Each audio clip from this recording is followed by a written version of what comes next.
तीसरा की बात करें तो ये भी सबको लेना है न्यू लास्ट पॉइंट में कि जो गेट पास मिला है उसको नहीं, तो फिर वहां पे आपको ओरिजिनल सर्टिफिकेट लेके जाना पड़ेगा। वो लोग भी हम ही लोग की तरह हैं भाई। जय हिंद दोस्तों, यस कमांडो में आपका स्वागत है। काफी लोगों का सवाल है कि डॉक्यूमेंट्स वेरिफिकेशन कैसे होता है बिहार पुलिस में।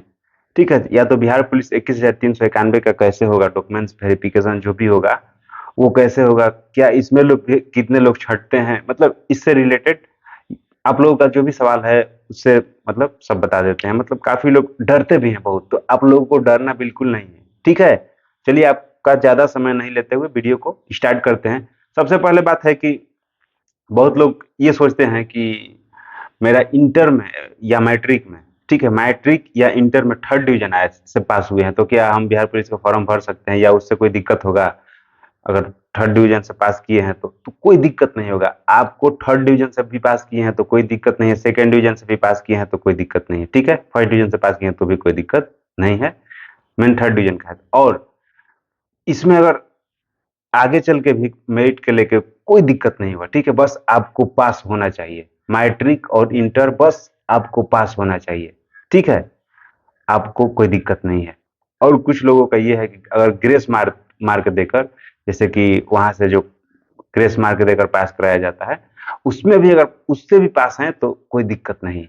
और बहुत लोगों का ये भी है कि अगर हम इंग्लिश में फेल हैं, इंग्लिश में फेल हैं तो क्या डॉक्यूमेंट में छांट देगा हमको? नहीं भाई, अगर आप इंग्लिश में फेल भी हैं ना तो आपको डॉक्यूमेंट्स में नहीं छांटेगा। ओके, इसमें अगर डॉक्यूमेंट्स की बात करें, जैसे कि आपका डॉक्यूमेंट्स वेरिफिकेशन जो होगा रिजल्ट आ जाने के बाद, जो फिजिकल होगा, फिजिकल के जस्ट बाद, फिजिकल हो जाने के बाद आपको गेट गेट पास देगा, 1 घंटा का समय देता है। उसके बाद डॉक्यूमेंट्स वेरिफिकेशन के लिए बुलाया जाता है। ठीक है, तो उस समय आप लोगों का जो डॉक्यूमेंट्स लगेगा फर्स्ट में, वो देखिए यही लगेगा। एक बार और होता है जब ज्वाइनिंग के बाद, तो उसका कोई मायने नहीं है, उसका आगे चर्चा करेंगे और आगे क्या क्या होता है इस वीडियो में आगे जानते हैं। ठीक है, पहले जो आप लोगों का डॉक्यूमेंट्स में मांगेगा वो क्या है। सबसे पहले इसमें नंबर 1 की बात करें तो 10th का मार्कशीट और मूल प्रमाण पत्र, 10th का मार्कशीट और मूल प्रमाण पत्र। इसी तरह से इंटर का 10+2 का मार्कशीट और मूल प्रमाण पत्र, ये 2 हो गया दूसरा में। ठीक है, तीसरा की बात करें तो आपको आधार कार्ड ले लेना है। ठीक है, एक आधार कार्ड या कोई और पहचान पत्र ले लेना है, वो भी काफी जरूरी है। तीसरा की बात करें तो ये भी सबको लेना है, निवास प्रमाण पत्र। चाहे आप बिहार के कोई भी कास्ट से हो, आपको निवास निवास प्रमाण पत्र जो है वो लेना है, या तो अदर स्टेट से भी हो। रेसिडेंशियल सर्टिफिकेट जो है वो लेना है, जिसको हम लोग निवास प्रमाण पत्र बोलते हैं। वो सबको जरूरत है, चाहे वो जनरल से हो, ओबीसी से हो, ईबीसी से हो, एससी हो, एसटी हो, सबके लिए है। नेक्स्ट नंबर 4 की बात करें तो नंबर 4 में आ जाता है, अगर इसमें सब कैटेगरीज वाइज थोड़ा सा हो जाता है, नंबर 4 में हो जाता है अगर आप जनरल से हैं तो आपको ईडब्ल्यूएस लगेगा, जनरल से हैं तो ईडब्ल्यूएस, ओबीसी से हैं तो एनसीएल, ओबीसी से हैं तो एनसीएल। ठीक है, और एससी एसटी से हैं तो इनको जाति के आधार पर आरक्षण मिलता है, तो इनको जाति प्रमाण पत्र की जरूरत होती है, तो इनको जाति प्रमाण पत्र बनाना है। ठीक है, जैसा कि ईडब्ल्यूएस और एनसीएल बनाने के लिए भी जाति आवासीय आय की जरूरत होती है, तो वो बना के ही ये बनता है, तो इसलिए इन लोगों का जाति नहीं लगता है। ओके, उनको ईडब्ल्यूएस और एनसीएल पर ही जो परसेंटेज छूट है वो मिलता है। नेक्स्ट पॉइंट की बात करें तो नेक्स्ट पॉइंट में है कि आपको 6 फोटो ले लेना है, 6 फोटो ले लेना है, पासपोर्ट साइज का हो, छोटा वाला जो पासपोर्ट साइज का है वो फोटो लेना। हो सके तो आप नया फोटो खिंचवा ले, बेहतर रहता है। ऐसे कोई कुछ दिन का पुराना है, 2-4 महीने का, तो कोई दिक्कत नहीं है। ज्यादा पुराना रहता है तो कहता है थोड़ा सा चेहरा मिलाता है तो बोलेगा, तो इसलिए आप कोशिश करें कि फोटो खिंचवा लें। तो 6 फोटो ले लेना है, 5-6, 7-8 भी आए तो चलेगा, कोई दिक्कत नहीं। और जो डॉक्यूमेंट्स हमने पहले बताया उन सब का जेरॉक्स करा लेना है, 2 से 3 कॉपी जेरॉक्स होना चाहिए हर, मतलब हर डॉक्यूमेंट्स का।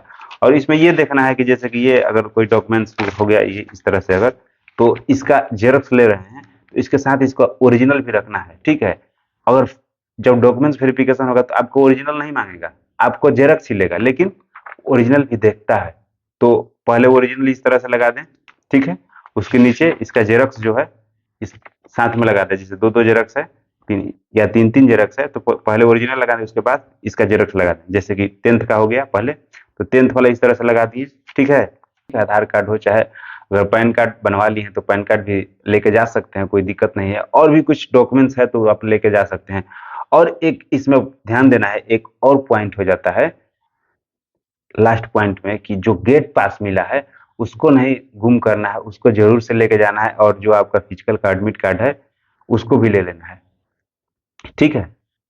और कभी कभी मान लीजिए पूछता भी है, चाहे उसको भी, अगर एग्जाम जो दिए थे एडमिट कार्ड उसको भी रख लेना है। एक दो डॉक्यूमेंट जो है ये नहीं एकदम बोझ लग रहा है, उसको भी रख लेना है। ऐसे कोई मांगता नहीं है जिसे, लेकिन रख लेना है एक्स्ट्रा में अगर कुछ है तो। लेकिन आपका जो गेट पास है, जो एडमिट कार्ड है, ये तो लेगा, मतलब लेकर रखेगा नहीं लेकिन देखेगा। तो इस बात का आपको ध्यान देना है और आपको ज्यादा टेंशन नहीं लेना है, ठीक है दोस्त। और एक कुछ सौ लोगों का सवाल होता है कि मेरा ओरिजिनल नहीं है, तो ओरिजिनल नहीं है तो प्रोविजनल भी आप लेके जा सकते हैं, कोई दिक्कत नहीं है। अगर आप जल्दी पास किए हैं तो ओरिजिनल अगर सर्टिफिकेट नहीं मिल पाया है, बहुत लोगों के साथ होता है कि ओरिजिनल सर्टिफिकेट नहीं मिल पाता है, तो प्रोविजनल जो मिलता है आप उसको ही ले सकते हैं, ठीक है। लेकिन ओरिजिनल का लिए अप्लाई कर दें। और फिर जो ओरिजिनल सर्टिफिकेट है वो भी लगता है। तो वो आपका जो ओरिजिनल सर्टिफिकेट है वो लगेगा आप जब जाइएगा, आपका जब मेरिट आ जाएगा, फिजिकल पास हो जाने के बाद यहाँ पे हो गया, फिर आपका मेरिट बनेगा। जब आप फिजिकल पास कर लीजिएगा तो जो मेरिट है, जब आपका मेरिट बनेगा तो मेरिट लिस्ट में जब आपका नाम आ जाएगा, जब मेरिट लिस्ट में आपका नाम आ गया, तो मेरिट लिस्ट में आपका नाम आ गया तो आप जिस जिला में, जिस वाहिनी में, जहां पर भी ज्वाइन कीजिएगा, मान लीजिए कि अगर पटना जिला बल में अगर ज्वाइन कर रहे हैं तो फिर वहां जाना होगा, या तो गया जिला बल में ज्वाइन करना है वहां जाना होगा। अगर किसी बीएमपी में ज्वाइन कर रहे हैं, मान लीजिए बीएमपी 2 में ज्वाइन कर रहे हैं, जैसे जो डिहरी है सासाराम, वहां पे आपको जाना पड़े। या तो बीएमपी 5 में ज्वाइन कर रहे हैं या 10 में, तो वो पटना में है तो फिर आपको पटना जाना पड़ेगा। तो फिर वहां पे आपको ओरिजिनल सर्टिफिकेट लेके जाना पड़ेगा उस वाहिनी में, जिस जिला में, या तो जिस वाहिनी में आप ज्वाइन कर रहे हैं, जिस बीएमपी या जिला में, तो आपको वहां पे लेके जाना है ओरिजिनल। और ओरिजिनल आपको मेडिकल से जस्ट पहले लेगा, वहां पे आपका जमा होगा। आप जिस ऑफिस में ज्वाइनिंग कर रहे हैं, जहां से आपको वेतन मिलेगा, जो आपका मेन ऑफिस है, हेड क्वार्टर, वहां पे आपका वो जमा हो जाएगा, ठीक है। फिर से आपका डॉक्यूमेंट्स वहां पे सब लेगा, देखेगा, वहां पे जमा हो जाएगा। वहां मतलब ज्यादा टेंशन नहीं लेना है, उसी तरह से होता है नॉर्मल ही, वहां पे जमा हो जाएगा। और इसमें वो जमा हो गया तो फिर अगर आप आगे का पढ़ाई करना चाहते हैं या फॉर्म भरना चाहते हैं तो फिर आगे आप फिर अप्लीकेशन दे दीजिएगा। जब ज्वाइनिंग कर जाएगा तो 2-3 महीने के बाद वो फिर मिल भी जाता है, ठीक है। और आप ग्रेजुएशन किए हैं या तो एमए किए हैं, उसका सर्टिफिकेट लगाना चाहते हैं ताकि आगे चल के कोई मतलब प्रमोशन में दिक्कत होता है, या तो ऐसा कोई दिक्कत नहीं होता है, लेकिन होता है कुछ मायने रखता है आगे का डिग्री भी। तो आगे चल के अगर आप वो सर्टिफिकेट उसमें लगाना चाहते हैं तो उसके लिए आप अप्लीकेशन दीजिएगा, तो वो मान्य हो जाएगा। फिर आप ले जाकर ऑफिस में वहाँ पे दे दीजिएगा। आपका जो सर्विस बुक है उसमें जुट जाएगा कि आप, हाँ मतलब आप ग्रेजुएट हैं या एमए हैं, आपका डिग्री उसमें जुड़ जाएगा, ठीक है दोस्त। और भी अगर कोई सवाल हो तो आप पूछ सकते हैं।